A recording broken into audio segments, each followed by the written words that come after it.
Bienvenidos entonces en esta ocasión a una discusión respecto al contenido de la segunda clase de la módulo de cuello, en específico triángulo posterior y la raíz del cuello. Este contenido está tomado de la quinta edición de Gray 1150 a 1167.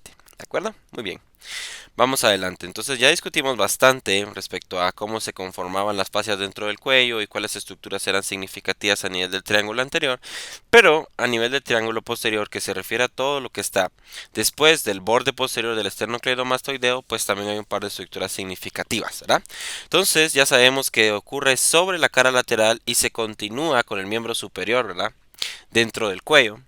El borde anterior se refiere al borde posterior del esternocleidomastoideo. El borde posterior se refiere al borde anterior del trapecio, la base al tercio medio de la clavícula, el vértice a nivel de la apófisis mastoides. Tiene un triángulo hecho de músculos y fascias, ¿verdad? Entre los cuales está el esternocleidomastoideo y el trapecio. Y el piso pues tiene fascia prevertebral a nivel de las fascias cervicales profundas, como usted ya lo recordará. Entonces observamos la imagen, vemos el esternocleidomastoideo que se compone de dos cabezas porque a pesar de que ambas parten de la apófisis mastoide se insertan en diferentes puntos, en específico la región del manubrio del esternón y el primer tercio de la clavícula, ¿verdad? Entonces de ahí externo, cleido de clavícula y mastoideo donde se inserta finalmente. El trapecio que desciende más posterior y que se inserta a nivel de las líneas nucales y desciende hacia el tercio más distal de la clavícula y toda esa base del triángulo se refiere al tercio medio de la clavícula y el vértice o el ápice a la región mastoidea. ¿De entonces hay múltiples músculos en esta estructura anatómica. Ya platicamos un poquito de las dos cabezas del esternocleidomastoideo. Y otro que es un landmark significativo es el escaleno anterior, que nos sirve para dividir porciones a nivel de la arteria subclavia, que vamos a discutir más adelante. Y también el hallazgo del homoioideo dentro de los músculos del triángulo posterior. Pues este músculo pertenece a los infraioideos dentro del triángulo anterior, pero también participa y es parte de las estructuras que discurren a lo largo del triángulo posterior. Entonces nótese que tiene un vientre superior y un vientre inferior que está más asociado al triángulo posterior. También en la parte intermedia tiene un tendón, ¿verdad? Que se relaciona a la arteria yugular, a la vena yugular, perdón, que vamos a discutir más adelante. Muy bien, los músculos, ¿verdad? Justo por debajo de la fascia, a nivel de la base del triángulo posterior, usted va a encontrar una multitud de músculos que son significativos a nivel de las regiones prevertebrales, ¿de acuerdo? Además de los límites ya discutidos, usted va a encontrar el paso del vientre inferior del homoioideo y como siempre, ¿verdad? Una base, un borde posterior del esternocleidomastoideo, un borde anterior del trapecio y un vértice a nivel de la región occipital. Súper, entonces discutamos sobre algunos vasos sanguíneos que son significativos en estas estructuras. Entonces hablemos de la vena yugular externa, la arteria subclavia y las ramas importantes de la misma, así como las arterias cervical transversa y supraescapular y un par de venitas que son significativas. Muy bien, entonces la vena yugular externa se refiere a una de las estructuras más superficiales a nivel del cuello. Es aquel vaso que discutimos que en muchas patologías cardíacas puede llegar a distenderse y evidenciar incluso plétora. Se produce a nivel del ángulo de la mandíbula por la unión de los vasos retromandibulares con los vasos auriculares posteriores y desciende asociado al triángulo anterior, pero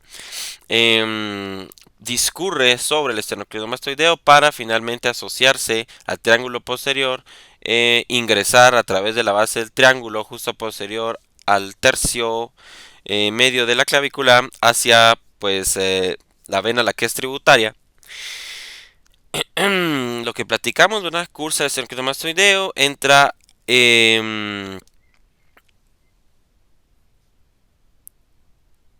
en el triángulo posterior y desciende vertical hasta finalizar en la subclavia, la cual también cruza la base del triángulo posterior.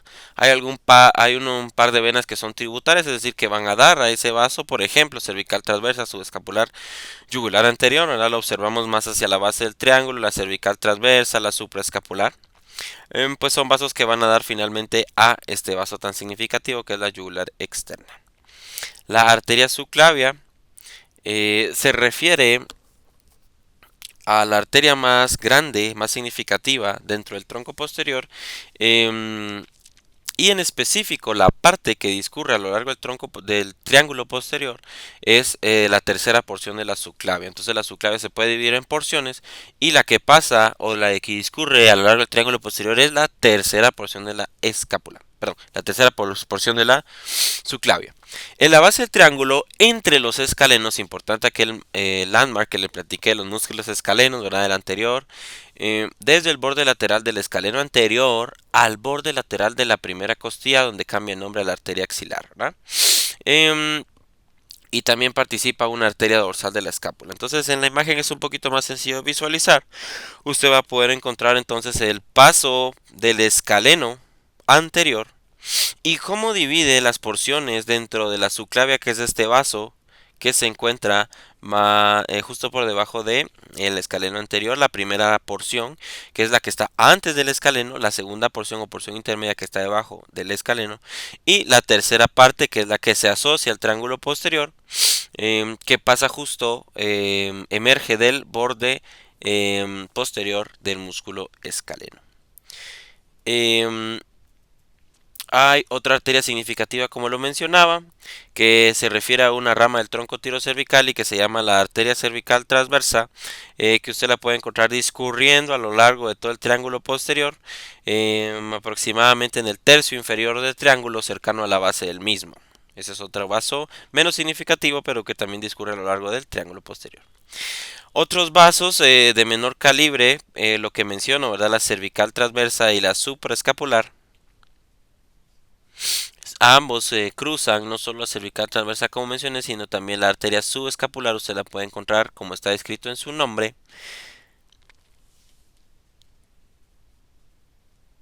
Pues son vasos pequeños que también cruzan el triángulo posterior. Las ramas del tronco tirocervical en la primera parte de la subclavia, ¿verdad? Eso es lo que discutimos respecto a la cervical transversa, ¿verdad? Es una rama del tronco tirocervical. La primera rama que da es la supraescapular y la segunda rama que da es la cervical transversa. La arteria cervical transversa pues se puede dividir con base, se puede dividir, ¿verdad? Se bifurca a nivel de la superficie profunda del trapecio y produce una cervical transversa superficial, como lo ve usted en la parte más superior, y una cervical transversa profunda, como lo ve usted más inferior. La supraescapular se distribuye por los músculos de la superficie dorsal de la escápula, ¿verdad? Esto ya lo encuentra a nivel del dorso y se discutió a nivel de miembro superior y músculos asociados a la región dorsal. Los nervios más significativos presentes en el triángulo posterior son el undécimo, ramos del plexo braquial, ramos del plexo cervical, componentes más iniciales del plexo braquial, y un par de ramos del mismo, ¿de acuerdo? Entonces sí, el accesorio, ramos del plexo cervical y porciones del plexo braquial. Lo podemos observar en la imagen. Observe cómo emerge el triángulo posterior, múltiples nervios, el paso del accesorio a nivel del tercio medio de ese triángulo posterior, cómo desciende oblicuamente hacia posterior. Y también varias ramas que emergen, ¿verdad? Nervios cervicales que se producen o emergen de los forámenes vertebrales de la región cervical, entre otros mencionados. El nervio accesorio sale por el foramen yugular a nivel de la base del cráneo, inerva el esternocleidomastoideo y desciende hacia el triángulo posterior. Entonces, este nervio accesorio es fundamental para la movilización del cuello y la adecuada estructura del mismo, porque inerva uno de los músculos más significativos en la arquitectura cervical, ¿no?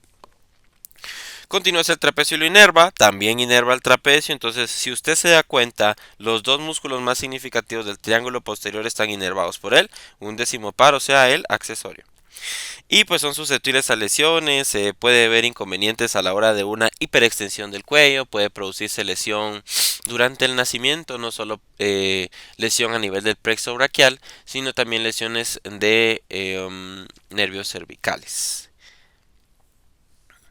El plexo cervical se refiere a una estructura que se produce por la unión de múltiples nervios periféricos que emergen de sus forámenes vertebrales respectivos y que se anastomosan y se asocian en rutas complejas para formar raíces y troncos.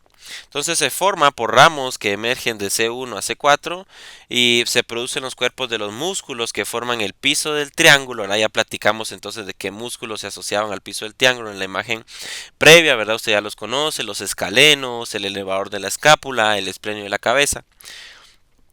Entonces a esa altura se producen todas estas estructuras nerviosas, ¿verdad? A nivel de la capa paravertebral de la fascia cervical, y hay dos tipos de ramos, unos musculares o profundos y unos cutáneos o superficiales, que son visibles en la parte más superficial del triángulo posterior y salen por debajo del esternocleidomastoideo. Nos referimos a estos músculos, ¿verdad?, que se producen justo a nivel del borde posterior del esternocleidomastoideo y que van a dar estructuras cutáneas circundantes.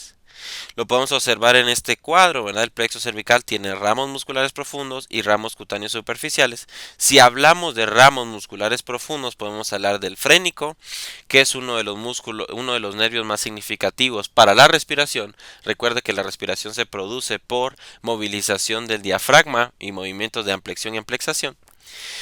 Es motor y sensitivo y recorre la región del escaleno anterior y desciende al tórax para producir esa inervación del diafragma, ¿verdad? Frénico de diafragma. También ramos musculares prevertebrales y laterales que se asocian a pues los rectos laterales, el músculo largo del cuello, los largos de la cabeza. Y asas cervicales que lo que hacen es inervar a múltiples músculos infraoideos, ¿verdad? Eso se discutió en triángulo anterior. Y ahora ramos cutáneos, como lo puedo observar en la imagen, el occipital menor, el auricular mayor, el cervical transverso, los supraclaviculares, pues lo que van a hacer es que van a inervar piel cabelluda y piel en la región del cuello, ¿verdad? También asociado a regiones parotidias, orejas, em, pero sobre todo pues es en esa región descrita. El plexo braquial, la porción del triángulo posterior del cuello, apenas abarca las primerísimas porciones del plexo braquial. En general hay que recordar que se produce por ramos anteriores de 5 a C8 y contribuciones del primer ramo torácico y producen raíces que forman troncos, ¿verdad? C5 y C6 quedan el tronco superior, C7 queda el tronco medio, C8 y T1 quedan el tronco inferior, ¿verdad? Usted ya conoce esa anatomía plexobraquial debido a que se repasó a nivel de miembro superior. Los troncos cruzan la base del triángulo y pueden producir ramos, ¿verdad? Entonces está el dorsal de la escápula, que va a un músculo denominado romboides, que pertenece a los músculos superficiales de la región dorsal. El torácico largo, que va al serrato anterior, que son músculos que están asociados a la pared costal. Y el supraescapular y el supraespinoso e infraespinoso, que pues estos músculos están asociados a una estructura anatómica denominada el manguito de los rotadores. La raíz del cuello. Entonces ya pasamos de un triángulo posterior a la raíz del cuello. La raíz del cuello se refiere al área que está situada justo por arriba de la parte superior o de la abertura superior del tórax, que se produce por las primeras costillas, la clavícula, las regiones posteriores en la región posterior, las vértebras y las entradas de las axilas, ¿de acuerdo? Entonces el límite anterior de esta raíz del cuello se refiere a la parte superior del manubrio del esternón y el borde de las clavículas, mientras que la parte posterior se refiere a la torácica T1 y al borde superior de la escápula. Hay estructuras importantísimas que conectan el cuello, el tórax y el miembro superior. Entonces es un paso significativo. Entonces hay componentes del tórax que se proyectan hacia esas regiones de la raíz del cuello. En específico podemos hablar de dos. La cúpula pleural, es decir, la fascia que recubre al pulmón, justo en sus partes más superiores, puede estar asociada a esta región cervical, y la parte apical del lóbulo superior de cada pulmón. En determinado momento patologías pulmonares pueden asociarse a la raíz del cuello o comprimir estructuras dentro del cuello, esto debido a pues su cercanía y su proximidad. Y también hay relaciones pleurales, ¿verdad? Anterior, la cavidad pleural se extiende hacia arriba sobre el manubrio del esternón y la primera costilla, y posterior por la inclinación de la abertura torácica superior. Recuerde que no es una abertura totalmente vertical, sino que es de forma oblicua. La cavidad pleural queda por debajo del nivel de T1. Entonces lo podemos observar en esta porción, ¿verdad? Platicamos entonces el manubrio del esternón, las porciones más proximales de la clavícula, la región anterior de T1, el cuerpo, a lo lo largo o hacia los laterales de la primera costilla. Entonces estamos hablando de la pleura cervical, ¿verdad? Que son estas proyecciones de pleura hacia la raíz del cuello, las cúpulas pulmonares que se proyectan también en determinado momento. Y pues que la pleura se puede relacionar de alguna manera con la raíz del cuello, ¿verdad? Anterior sobre el manubrio del esternón, ¿verdad? Lo platicamos. Y posterior sobre la vértebra T1 y también pues algunas regiones costales.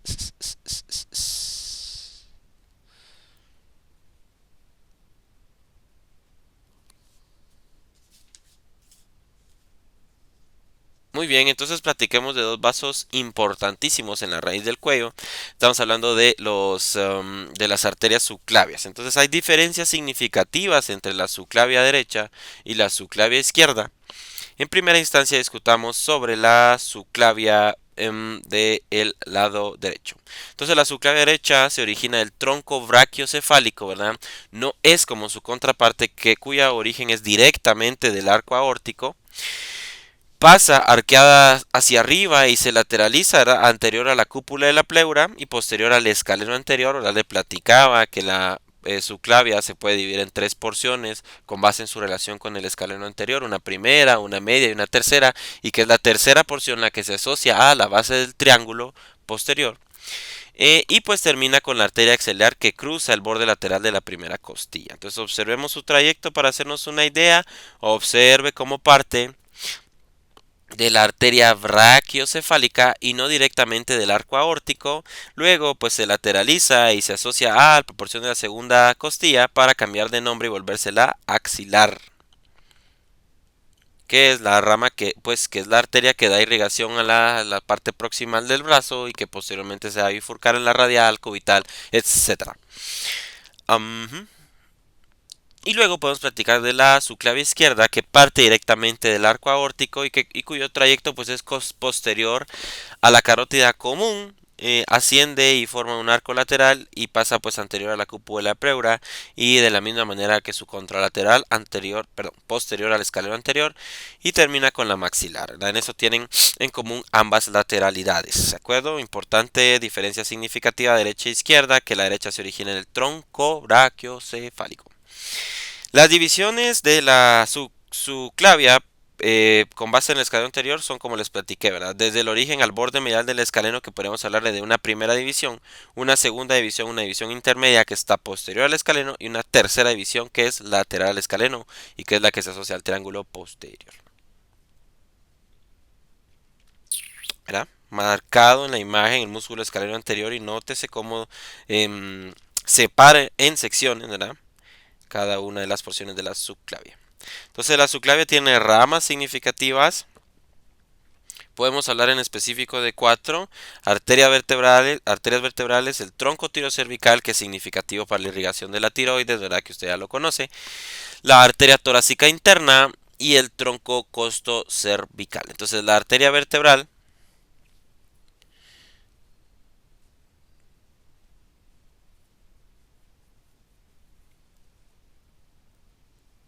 la vamos a encontrar como una de las primeras ramas que emergen de la subclavia, ¿verdad? Y que asciende hasta el sistema nervioso central, justo por los forámenes vertebrales, ¿verdad? O los orificios para la arteria vertebral. Pues esa tiene tres ramas, ¿verdad? La primera rama es medial al escaleno anterior, luego asciende por los forámenes transversos, perdón, no vertebrales sino transversos, y pues ingresa al cráneo. Luego el tronco tirocervical, que es el vaso que le platico que tiene tanta relevancia, ¿verdad? Que da la tiroidea inferior. Recuerde las tres porciones que irrigan la tiroides humana.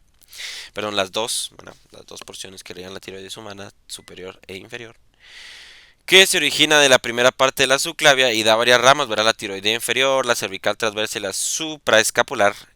La torácica interna, que desciende posterior a la clavícula y que entra en el tórax, la pueden encontrar, y pues una porción que se llama tronco tirocervical, pues que da múltiples ramas y que tiene dos partes, ¿verdad?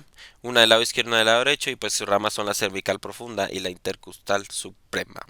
Entonces, mire, pues las arterias vertebrales son importantes en el cuello porque tienen un trayecto a lo largo de los forámenes transversos que es completamente vertical.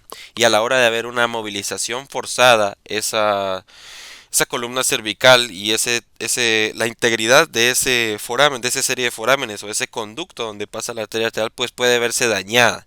Y una lesión a ese nivel, por secundaria una fractura cervical o a una lesión secundaria un hematoma, una compresión, pues es crítica porque compromete la irrigación de las regiones posteriores del encéfalo. Muy bien, hay venas significativas también, son pequeñas y acompañan a las arterias, pero son importantes las subclavias, las venas subclavias que van desde el borde lateral de la primera costilla y se continúan con las venas axilares, ¿verdad? Que finalmente se unen a la yugular interna para formar una brachiocefálica. Y pues las únicas que tributan a las venas subescapulares son las yugulares externas que usted ya conoce que van sobre el esternocleidomastoideo. ¿Ok? Muy bien, hay nervios significativos, ¿verdad? Podemos hablar de nervios somáticos o motores y luego nervios autónomos, en específico la división simpática, que es la más relevante en esta discusión. Entonces, los somáticos o motores podemos hablar de los ambos frénicos, ¿verdad? Laterales, que usted ya se discutió eso con anterioridad, ya sabe más o menos de dónde provienen, los vagos y los laringeos recurrentes que producen la inervación de las estructuras que permiten la fonación. Y luego troncos simpáticos que vamos a discutir. Muy bien, entonces hablemos primero de estas primeras divisiones nerviosas. Hablemos del frénico, ¿verdad? Proviene del plexo cervical, como ya discutimos, y pues su lesión puede producir parálisis del diafragma. Entonces, pues ese inconveniente pone en riesgo la vida porque compromete la respiración del ser humano. El vago, anteriormente denominado neumogástrico, ¿verdad? Es un nervio que discurre a lo largo de los órganos del ser humano, pero pues su lesión puede provocar disfonía, disfagia o algunas alteraciones cardíacas por la inervación que tiene a nivel cardíaco también. Recuerde que los nervios laringeos recurrentes y otras divisiones laringeas pues provienen del vago, ¿verdad? Entonces una lesión en el vago puede provocar más hacia caudal lesiones para la fonación. Y luego pues una de las ramas del vago que se refiere al laringeo recurrente que inerva músculos de la laringe, excepto el cricotiroideo, ahora recuérdelo, ya tratará de recordar aquella excepción de cuál es el nervio que produce la inervación del cricotiroideo. Y pues puede dar disfonía y parálisis de las cuerdas. Mire, pues la parálisis del laringio recurrente es una cuestión frecuente en la discusión que hemos tenido a lo largo de estos días. Puede ocurrir por muchos motivos. Lo ve en la parte más inferior, puede ser por una lesión por cirugía tiroidea, pero no necesariamente pues esa es la única razón, ¿verdad? Pueden haber algunos tumores a nivel pulmonar que pueden comprimir estructuras cervicales, como le platicaba con anterioridad, por aquella relación que tiene la cúpula pleural, etcétera, y la cúpula pulmonar, y esa compresión puede producir lesiones o pérdida de la transmisión nerviosa del laringio recurrente y por tanto disfonía, ¿verdad? En general esos tumores suelen ser cancerígenos. Investigue un poco sobre el tumor de Pancos que le puede pues dar un poquito de orientación respecto a esa patología.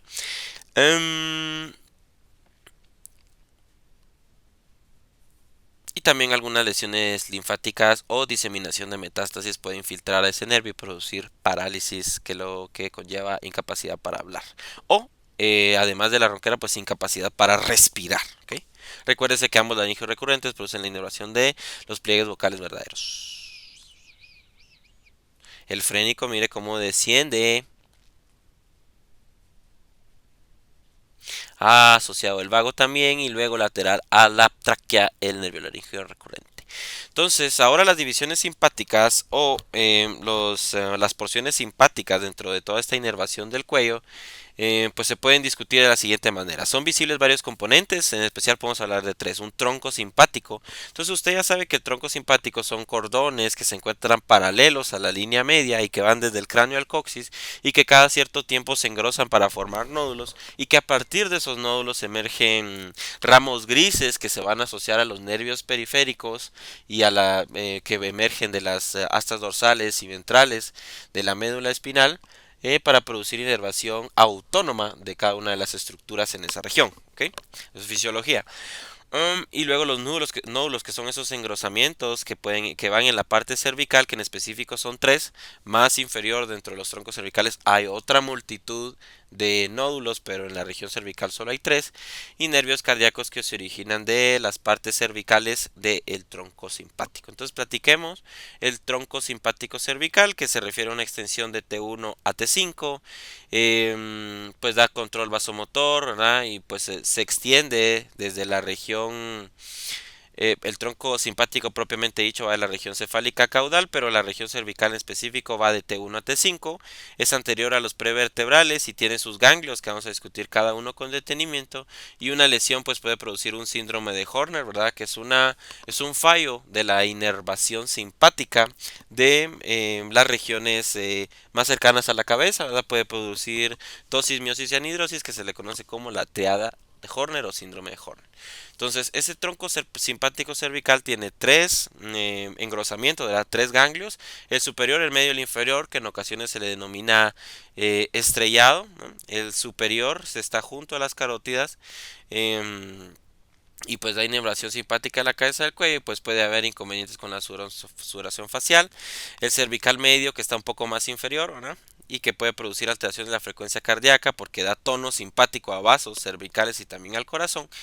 Bueno, recuerde que el corazón tiene inervación autónoma tanto simpática como parasimpática, ¿verdad? La parasimpática está por el vago, ¿de acuerdo? El ganglio cervical inferior o estrellado, ¿verdad? Que produce analgesia simpática a nivel del brazo, ¿verdad? Muy bien. Lo puede observar en la imagen, entonces observe cómo discurre hacia caudal. Estas estructuras denominadas troncos simpáticos, ¿verdad? Se continúan a nivel torácico, pero da tres engrosamientos a nivel cervical que son el superior, el medio, el inferior o el estrellado. Luego, pues emite algunas extensiones que van a dar a los ramos periféricos, ¿verdad? Y esos pues van a inervar las estructuras adyacentes. La última porción de nuestra discusión se refiere a los vasos linfáticos, ¿verdad? Entonces ahí es importante tener idea de que hay un conducto linfático que va a drenar a nivel de la raíz del cuello en específico en la vena subclavia, ¿ok? Entonces el conducto linfático se refiere al paso de linfa más significativo del cuerpo, se origina en el abdomen y asciende hasta el cuerpo, ¿no? Está de más discutir en este momento el paso del conducto linfático, porque también pertenece a discusión de abdomen y tórax. Entonces platiquemos en específico de esa curvatura que se produce para insertarse a nivel de la bifurcación entre la subclavia y la yugular interna y drenar toda esa linfa que proviene de estas áreas, ¿verdad? Recuerde que la linfa también pues ayuda a la migración de los nutrientes desde las vellosidades dentro del intestino, en específico moléculas que son de gran tamaño, como por ejemplo los ácidos grasos de cadena larga o lipoproteínas que no, el calibre de las venas no es suficiente, ¿verdad? Y entonces pues van a drenar hacia estas estructuras vasculares. Entra en la raíz del cuello a la izquierda del esófago, pasando posterior a la vaina carotidia y anterior al tronco tirocervical, al nervio frénico y a la arteria vertebral, ¿ok? Usted los va a encontrar, estas estructuras adyacentes, pasa, como le repito, posterior a la carotidia, anterior al tronco tirocervical, y pues se asocia al frénico y la arteria vertebral y luego se finaliza insertándose en la unión de las yugulares izquierda y la subclavia izquierda, ¿de acuerdo? Ahí se inserta el conducto linfático. En general usted sabe que el conducto linfático drena la linfa D, importante, ¿verdad? Em, Toda la linfa presente en la región cefálica izquierda y todos miembros inferiores, región abdominal, región torácica, va a dar al tronco linfático, perdón, al conducto linfático, y la linfa proveniente del miembro superior del lado derecho y algunas porciones de la región cefálica del lado derecho, pero no del tórax o el abdomen derecho, porque eso va a dar al, que ya le menciono, ¿verdad? Al conducto linfático, pues esas sí se van a asociar a el conducto torácico, ¿ok? Conducto torácico.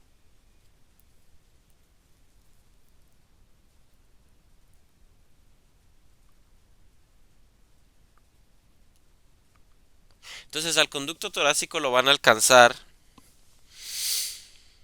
el tronco yugular izquierdo que lleva la linfa del lado izquierdo de la cabeza y el cuello. ¿De acuerdo? El tronco yugular izquierdo, se lo observa en la imagen.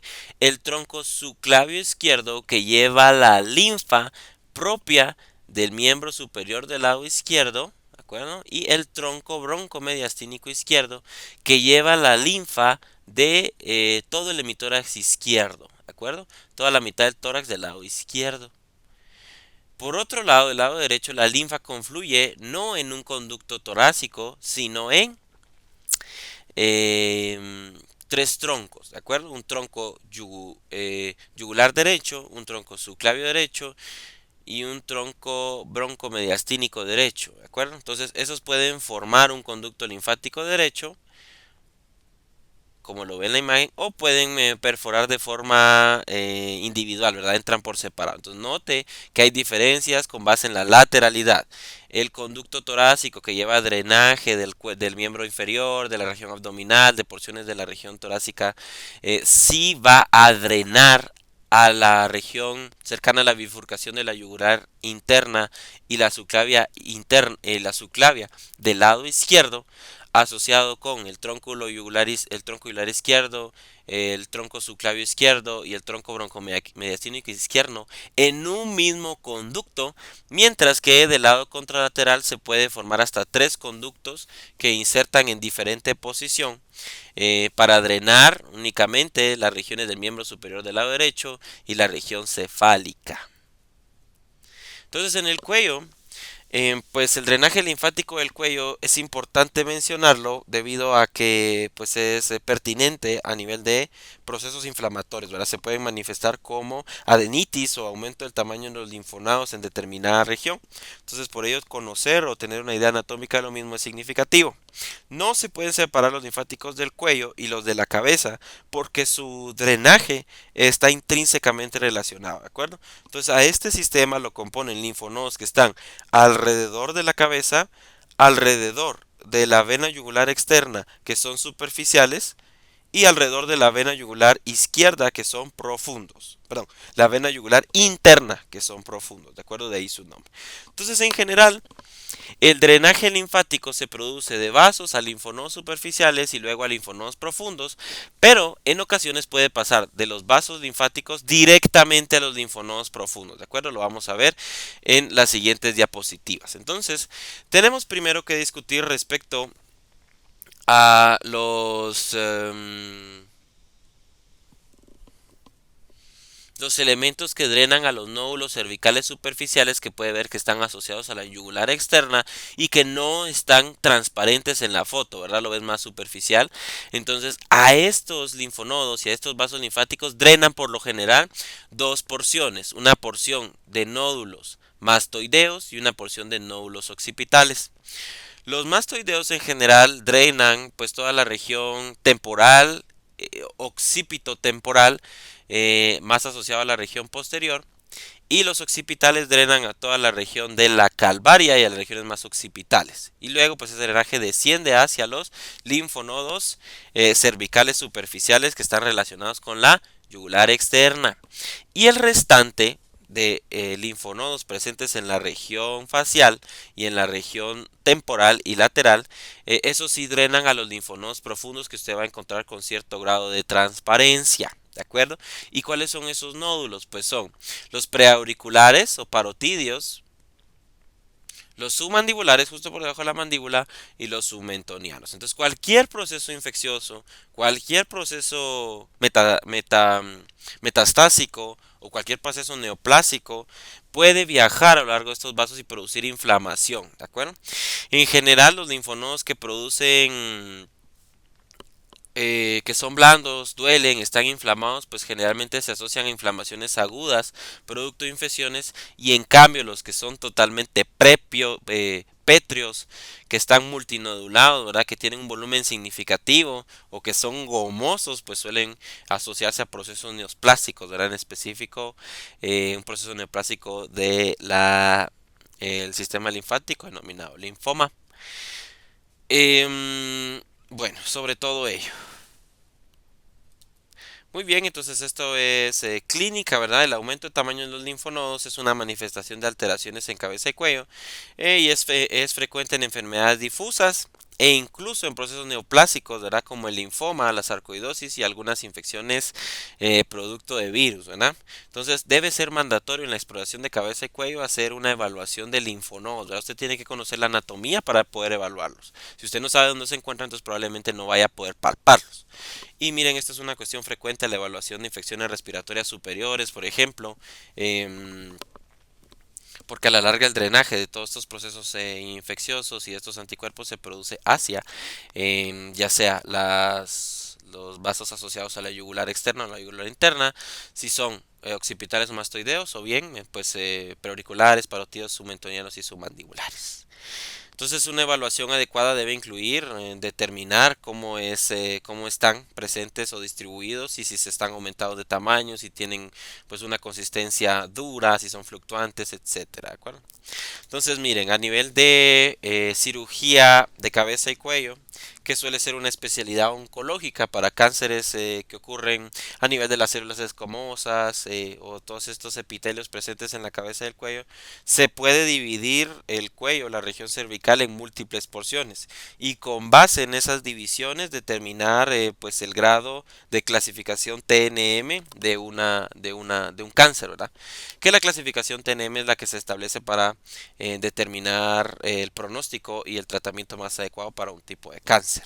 Entonces, si usted desea estudiarlo con detenimiento y pues es generalmente pues, un conocimiento que se evalúa con frecuencia en las rotaciones quirúrgicas, sabe que el nivel 1 va de la línea media del triángulo submentoniano hasta por encima de la glándula submandibular, la región 2 desde la base del cráneo hasta el yoides, el nivel 3 desde la parte inferior del yoides hasta el borde inferior del cricoides, el 4 desde la cara inferior del cricoides hasta la punta del manubrio del esternón, el 5 posterior al músculo esternocleidomastoideo y anterior al trapecio, el sexto inferior a los yoides y por encima de la incisura yugular y el séptimo por debajo del nivel de la incisura yugular. Super, este fue el contenido de su clase. Entonces, para cualquier situación adicional estoy a la orden a través del correo. Nos vemos mañana en clase. Bendiciones.